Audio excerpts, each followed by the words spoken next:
हरिओम हरिओम. नेहमीच्या प्रार्थनेने आपण सेशनची सुरुवात करूया. अखंड मंडलाकारं व्याप्तं येन चराचरं तत्पदं दर्शितं येन तस्मै श्री गुरवे नमः. गुरुर्ब्रह्मा गुरुर्विष्णू गुरुर्देवो महेश्वरः गुरुः साक्षात् परब्रह्म तस्मै श्री गुरवे नमः.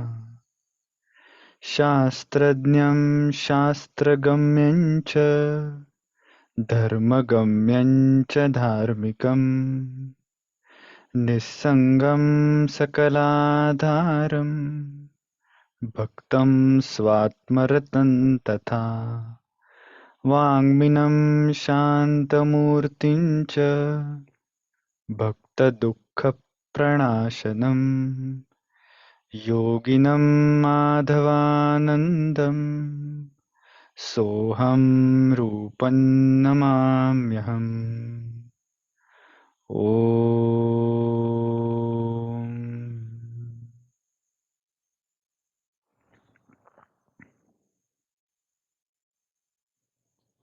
हरिओम.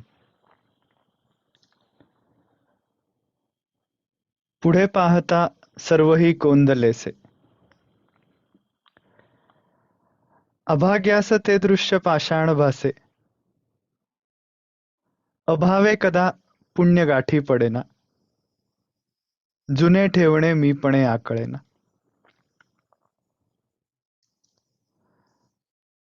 समर्थ या मनाच्या श्लोकामध्ये सगळ्यांच्या स्थिती वर्णन करतात. म्हणजे रामाचं रूप काय आहे असं विचारल्यानंतर पुढे एका श्लोकात समर्थ म्हणतात की नभाचे परी व्यापकू जाण तैसा. जणू काही आकाशासारखा तो व्यापक आहे. आणि या श्लोकामध्ये मात्र म्हणताना म्हणतात की पुढे पाहता सर्वही कोंदलेसे अभाग्यास ते दृश्य पाषाण भासे. कोंदलेसे याचा अर्थ जणू काही कोंदाटला आहे. एखाद्या खोलीमध्ये असा धूर किंवा उदबत्तीचा सुवास असा कोंदाटलेला असतो त्या भागामध्ये, त्या खोलीमध्ये. असं भरून राहिलाय तो सुवास वातावरणात किंवा भरून राहिलाय तो तो गंध भरून राहिलाय असं आपण म्हणतो.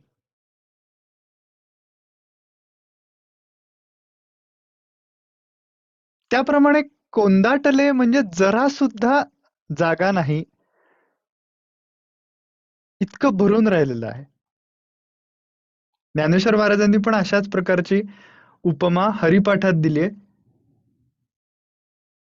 भरला घनदाट हरी दिसे. म्हणजे हरी असा घनदाट भरून राहिलाय सगळीकडे. म्हणजे सगळ्या संतांच्या मध्ये एकवाक्यता दृष्टांतांच्या मध्ये सुद्धा कशी असते हे बघण्यात पण एक गंमत आहे.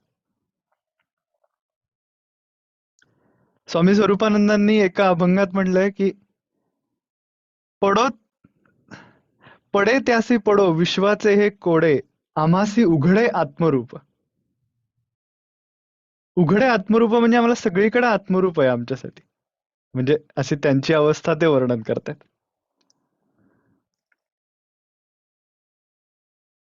मग तो आत्मा कुठे आहे तर वरती आहे, खालती आहे, सगळ्या बाजूला आहे. आत्मा पाठी पोटी स्वामी म्हणे असे त्यांनी त्याचा शेवट केलाय. आत्मरूप सगळीकडे आहे हे जसं स्वामी स्वरूपानंदांनी म्हणलेलं आहे त्याच अर्थाने समर्थ इथे म्हणतात पुढे पाहता सर्वही कोंदलेस. आपल्याला आवडीची एखादी मूर्ती असते, ती आपल्याला खूप आवडत असते आणि एकदा का आपण ती बघितली की आपलं चित्त आजूबाजूला दुसरीकडे कुठे बघत नाही, त्याच्याकडे खिळून राहतं आणि जणू काही केवळ त्या मूर्तीचं तेजच सगळ्या खोलीमध्ये व्यापून आहे असं आपल्याला वाटतं. जणू काही तोच परमात्मा कोंदाटलाय सगळीकडे. ज्याप्रमाणे आपण कधी सारसबागेला वगैरे गेलो तर सारसबागेच्या गणपतीची मूर्ती बघून प्रसन्न वाटतं. पण ते प्रसन्न वाटणं आणि सगळीकडेच तो भरून राहिला आहे ही अनुभूती, तर त्याच्यामध्ये ही जी अनुभूती आहे की सगळीकडे तोच भरून राहिलाय, हे योगात्मक पण आहे अनुभूती. म्हणजे ही केवळ भावना नाहीये. योगाने विकसित झालेलं अंतःकरण, योग प्रक्रियेने, आणि त्या ज्ञानामधून, त्या अंडरस्टँडिंग मधून आलेला भाव, असं दोन्ही आहे त्याच्यात. पुढे पाहता सर्वही कोंदलेसे. पुढे म्हणजे कुठे? पुढे याचा अर्थ खरं तर आपल्या आजूबाजूला सगळीकडेच, पण एखाद्या गाभाऱ्यामध्ये आपल्याला मूर्ती दिसते एखादी. ज्याप्रमाणे गोंदवल्याला आपण जर का राम मंदिरामध्ये गेलो, तर थोरल्या राम मंदिराच्या इथे समोर स्वतः महाराजांनी म्हणलंय की इथे आल्यानंतर एकदा माझ्या रामाला बघा, डोळे भरून बघा असं.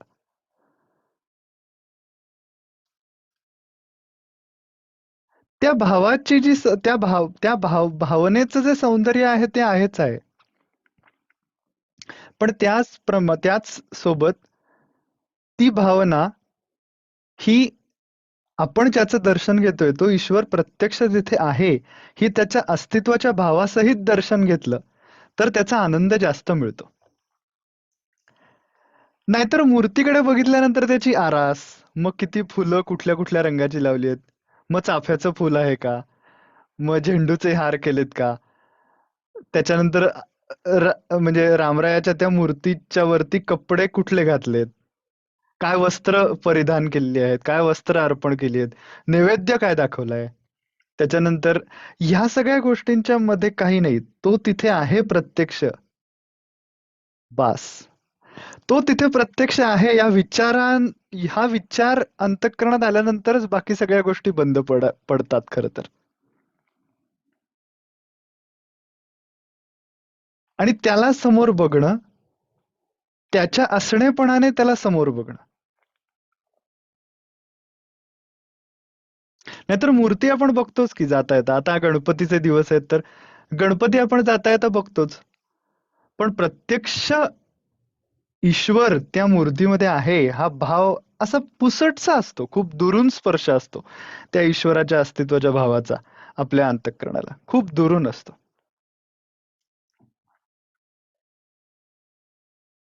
म्हणजे स्वामींनी एक उदाहरण दिलं होतं की आपण जेव्हा गणेशोत्सवामध्ये गणपती बघायला जातो, देखावे बघायला जातो, त्यावेळेला आपण असं म्हणतो की गणपती बघायला चाललोय. पण जेव्हा आपण अष्टविनायकाला जातो, तेव्हा अष्टविनायक सगळ्या 8 गणपतींचं दर्शन घ्यायला जातो, तेव्हा आपण गणपती बघायला चाललोय असं नाही म्हणत. आपण गणपती दर्शन, कारण का स्पेसिफिक उद्देश आहे की दर्शन घ्यायचंय ईश्वराचं. उत्सवामध्ये गणपती बघताना मग देखावे, त्याच्यानंतर किती खर्च केला असेल, मग स्पीकर मोठमोठे, बाकी विकायला बसलेले विक्रेते, हजार गोष्टी असतात. म्हणजे हजार गोष्टींच्या मध्ये आपलं अवधान असतं. पण जेव्हा अष्टविनायकाचं दर्शन घ्यायला जातो किंवा गणपती बघताना सुद्धा थोडा वेळ तिथे त्या मूर्तीला नमस्कार करतानाचा एक क्षण, तो तिथे आहे हा भाव मनामध्ये धरून जर का नमस्कार केला तर तर आमच्या मनामध्ये गणपतीविषयी जो कन्सर्न निर्माण होतो, या कन्सर्नला सगळ्यात जास्त महत्व आहे.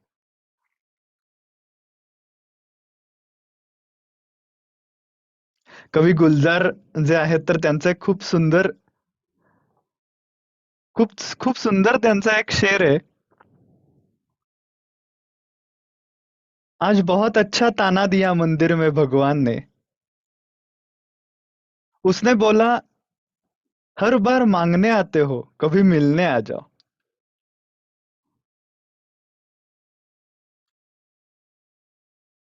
म्हणजे त्याची भेट,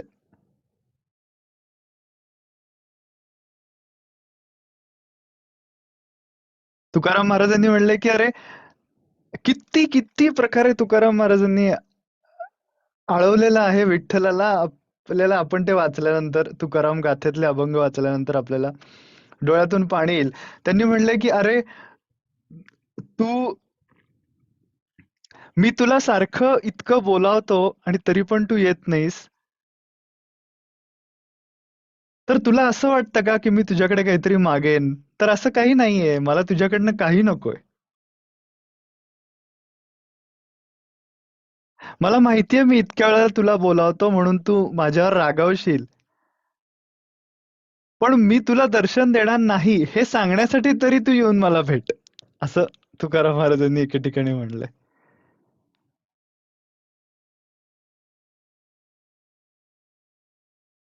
की नको हाक मारूस मला सारखा, असं सांगण्यासाठी तरी तू मला समोर येऊन भेट, असं म्हणलंय. म्हणजे ही जी भावनेतली उत्कटता आहे, आपल्याला जशीच्या तशी ती आहे अंतःकरणात, असं नाही आहे. आपली अवस्था ती नाही आहे. हे सगळं जरी खरं असलं, तरी सुद्धा हेच संतांचं वाङ्मय वाचून आपल्या मनात तो ती प्रेरणा निर्माण होते, की ईश्वराविषयी प्रेम कसं असावं.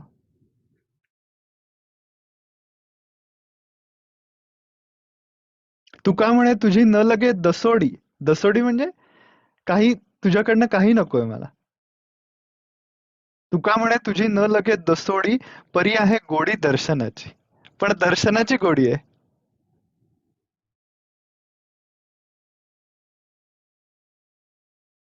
खूप भावनात्मक, म्हणजे भाव किती असू शकतो. श्रीकृष्ण आणि त्याचा लाडका मित्र सुदामा यांची पण एक खूप छान गोष्ट आहे, आपल्याला माहितीच असेल.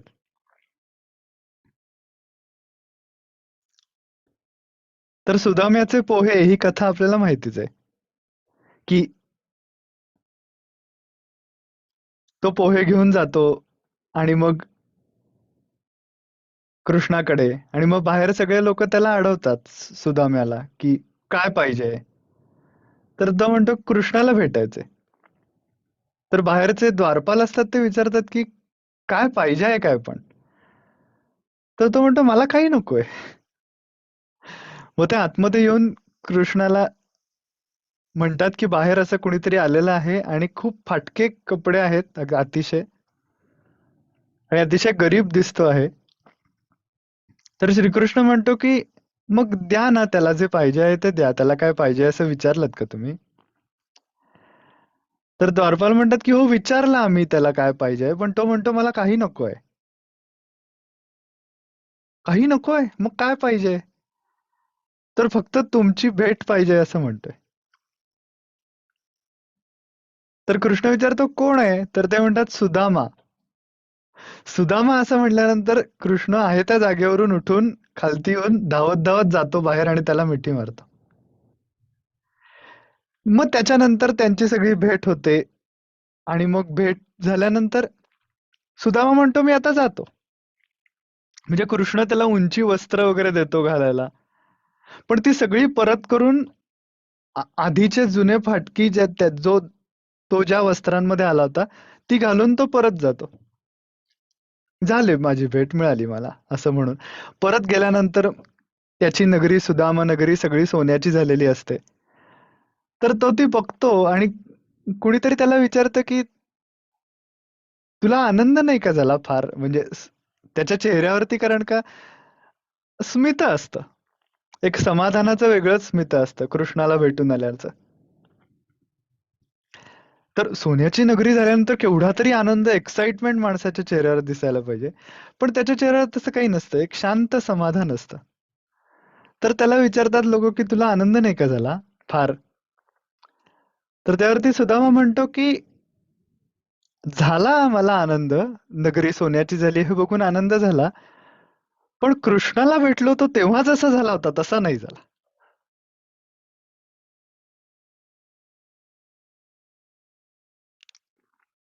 पुढे पाहता सर्वही कोंदलेसे, की अंतःकरणामध्येच तो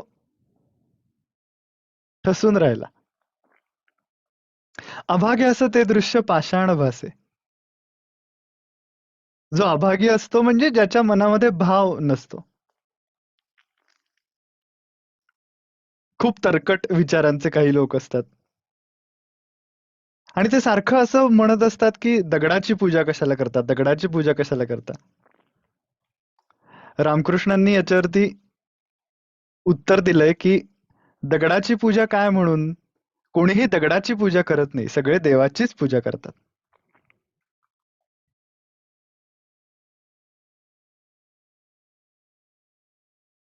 पु ल देशपांडे यांनी सुद्धा अशाच प्रकारचं खूप सुंदर त्यांचं एक वाक्य आहे की आम्ही दगडांमध्ये सुद्धा देव पाहणारी माणसं आहोत, असं त्यांचं वाक्य आहे, पु ल देशपांडेंचं.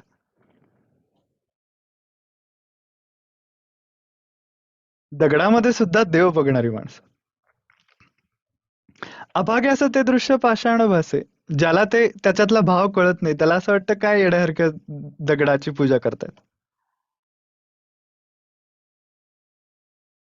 अभावे कदा पुण्य गाठी पडेना, जुने ठेवणे मी पणे आकळेना.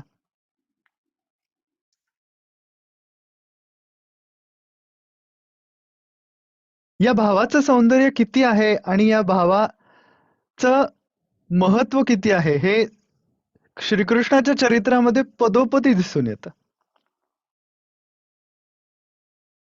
विदुराच्या घरी ज्यावेळेला तो कृष्ण शिष्टाई करायला येतो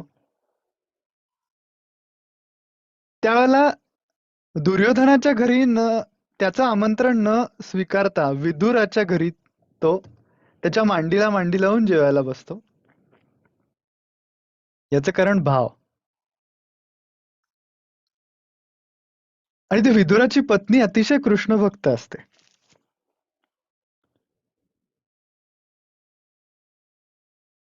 तर तिला ज्यावेळेला ती श्रीकृष्णाला बघते त्यावेळेला तिचं भानच ती हरपते पूर्ण की आपण ज्याची उपासना करतो, आराधना करतो तो प्रत्यक्ष समोर आहे, याच्याने ती भानच हरपते. आणि अर्पण करायचं त्याला काहीतरी, तर म्हणून त्याला फळ अर्पण करायचं म्हणून त्याला केळं देते, तर ते केळं सोलून द्यायला पाहिजे ना. तर ते केळं सोलून दिल्यानंतर सोललेलं केळं, ते केळं त्याला द्यायच्याऐवजी साल त्याला देते आणि केळं स्वतःकडे ठेवते. इतका भान ती हरपून त्याच्याकडे बघत असते फक्त.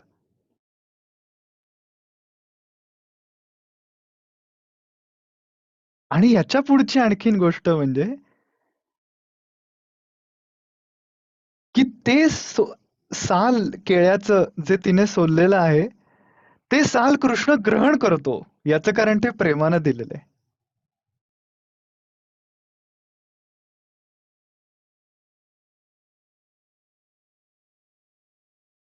पत्रम पुष्पम फलम तोयम यो मे भक्त्या प्रयच्छती.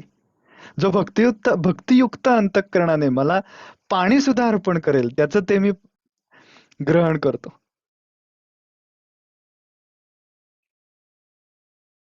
तदहम भक्त्युपहृतम अश्नामी म्हणजे ग्रहण ग्रहण करतो. अश्नामी प्रयतात्मना. म्हणून अभाग्यास हे दृश्य पाषाण भासे. अभावे कदा पुण्य गाठी पडेना. पुण्य याचा अर्थ अंतःकरणाची ईश्वराकडे जाणारी वृत्ती. जनरल चांगले विचार, जनरल आपलं ऐहिक सगळं चांगलं व्हावं, हा कमी महत्वाचा भाग आहे. मुख्य महत्वाचा भाग हा आहे की ईश्वराकडे. गोंदवलेकर महाराजांच्याकडे एकदा एक जण प्रवचन करायला आले होते आणि सुबुद्धी आणि दुर्बुद्धी या विषयावरती ते बोलत होते. सगळं प्रवचन झालं आणि महाराज म्हणाले की इतक्या वेळ तुम्ही बोललात पण दुर्बुद्धी म्हणजे काय हे सांगितलंच नाही. तर ते प्रवचन करणारे पण अतिशय नम्र होते. ते म्हणले काय महाराज दुर्बुद्धी म्हणजे. तर महाराज म्हणले की ईश्वरापासून जी दूर नेते ती दुर्बुद्धी, ईश्वरापासून जी दूर नेते ती दुर्बुद्धी. त्यामुळे अभावे कदा पुण्य गाठी पडेना, जुने ठेवणे मी पणे आकळेना. शेवटी समर्थ शेवटच्या चरणामध्ये एक कोडं घालून ठेवतात की असं काहीतरी आपल्याला पटकन वाचून कळणार नाही असं, पण जाणून घ्यावं असं वाटेल, अशी ओढ निर्माण होईल, असं काहीतरी समर्थ लिहितात. जुने ठेवणे मी पणे आकळेना. काय आहे हे जुनं ठेवणं? तर ते इथे आहे. अतिजीर्ण विस्तीर्ण ते रूप आहे. असं समर्थांनी दुसऱ्या एका ठिकाणी म्हणलं. अतिजीर्ण म्हणजे खूप जुनं. किती जुनं? तर ते आपल्या कितीतरी जन्मांपासून आपल्या सोबतच आहे. ते कायमच आहे. किंबहुना तेच आहे. आणि आपल्याला जे आपण असं वाटतं, म्हणजे व्यक्तिमत्वाचं सेल्फ, मी म्हणजे शरीर मन बुद्धी सहित असलेली पर्सनॅलिटी, यासोबत आपण जे वावरतोय, ती गोष्ट तात्पुरती आहे. असं याचा अनुभव या तत्वज्ञानाचा घ्यायचा असेल, तर नुसते शब्द त्याचे घोकून उपयोग नाही. इथे अवधान केंद्रित करायला पाहिजे, या ठिकाणी.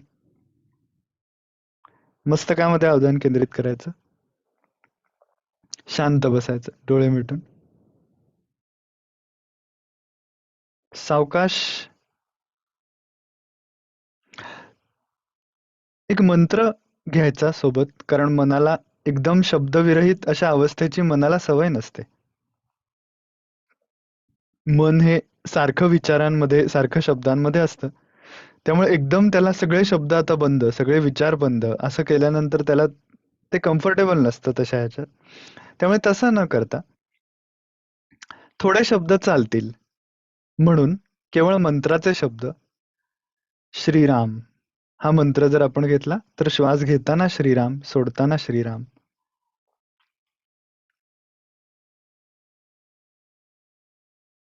आणि ते नाम चालू असताना तो तिथे आहे या अस्तित्वाच्या भावासहित नाम घ्यायचं. कुठे आहे? तर इथे आहे. आणि इथूनच ते नाम स्फुरण पावतंय. बास. असं केल्यानंतर आपलं मन हळूहळू शांत होत जातं, स्थिर होत जातं. आणि केवळ त्या अस्तित्व भावामध्ये जास्तीत जास्त वेळ राहण्याचा प्रयत्न करायचा. तेच अस्तित्व म्हणजे माझं मूळ स्वरूप आहे, हे लक्षात ठेवायचं. आणि ते लक्षात ठेवून नाम घ्यायचं. थोडा वेळ आपण आता शांत बसूया. सुरुवातीला 3 वेळा ओंकार, त्यानंतर 10 मिनिटं ध्यान करूया. हरिओम.